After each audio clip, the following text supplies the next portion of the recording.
रायगड, महाराष्ट्रासह देश विदेशातील ताज्या बातम्या पाहण्यासाठी मॅक्स इंडिया लाईव्ह चॅनलला सबस्क्राईब करा आणि बेल आयकॉन दाबायला विसरू नका.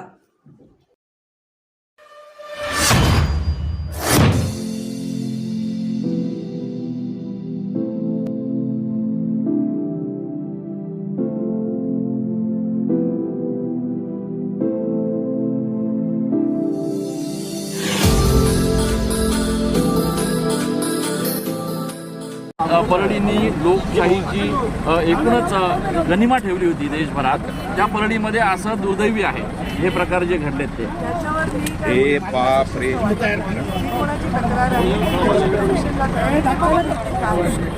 पण ताई, रोहित पवार यांचं जे म्हणणं आहे की परळीमध्ये असा प्रकार घडला, तुम्हाला असं वाटतंय का की हे सगळं घडलेलं आहे?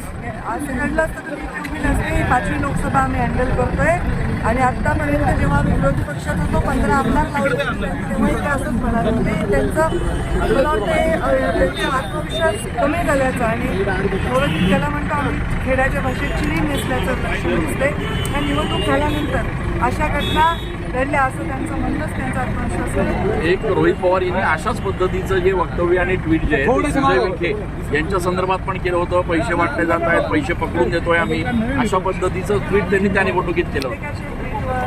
उत्तर देणं मला पसंत नाही. मी त्यांच्याविषयी बोलत नाही. आपण